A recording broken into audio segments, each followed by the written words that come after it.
Gawing mas mabilis, mas madali at mas accessible ang mga serbisyong pampubliko para sa mga mamamayan at negosyante. Yan ang target ng 2026 Grand Ease of Doing Business Fair sa isang mall sa Ikulan nitong May 12 sa Davao City na pinangunahan ng Anti-Red Tape Authority kasama ang City Government of Davao. Bahagi ito ng pagdiriwang ng Ease of Doing Business Month kung saan ginagawang one-stop shop ang nasabing aktibidad. Mas mapaduol yun no, sa katawhan ang mga serbisyo sa gobyerno. No, mas mapasayon sa ilaha kay narata diri sa isa ka venue. 23 na iba't ibang ahensya ng gobyerno at 2 private sector partners ang nakiisa sa one-stop shop, kabilang sa inaalok na serbisyo, ang registration at pagkuha ng birth, marriage at death certificates sa pamamagitan ng Philippine Statistics Authority. Mayroon ding registration, contribution verification at loan applications mula sa Social Security System, Pag-ibig Fund at Department of Trade and Industry.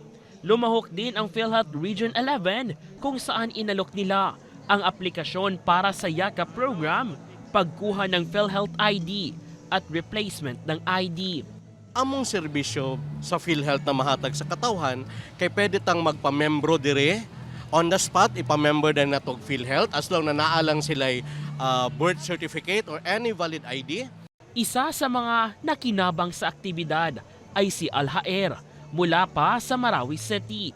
Ayon sa kanya, malaking tulong ang nasabing fair dahil mas madali niyang naasikaso ang kanyang mga government ID at iba pang requirements, lalo na at naghahanap din siya ng trabaho. Mahalaga siya para sa naghahanap ng work specialist namin na first time na maghanap ng work and kailangan namin to, sir. Bukod sa mga serbisyo ng gobyerno, idinaos din ang Peso Job Fair na pinangunahan ng Public Employment Service Office o Peso Davao. Isa sa mga aplikante ay si John na taga Matina.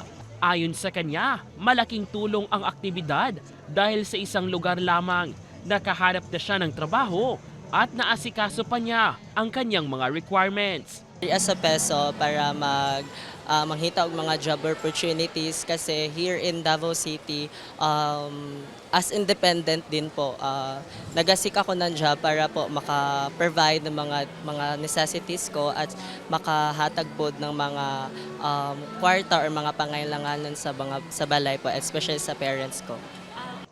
Layunin din ng aktibidad na matulungan ng Davao City Government ang mga job seeker na makakuha ng trabaho at makatulong sa pagbaba ng unemployment rate. Tante kaayo sa amua, then dako pud og matabang sa among mga aplikante, lalo karon daghan kaayo aplikante no. Nag-help kay naa na pud tanan ang mga pag-ibig, SSS, so pwede sila makakuha dayog mga ID kung kailangan nila. Magtatapos ang nasabing one-stop shop ngayong araw. Umaasa din ang mga organizer na aabot sa 2,000 na individual ang makinabang sa iba't ibang serbisyo mula sa mga ahensya ng gobyerno at mga private partners agencies na nakilahok sa nasabing aktibidad. Mula dito sa Davao City, JC Aliponga para sa Pangbansang TV sa Bagong Pilipinas.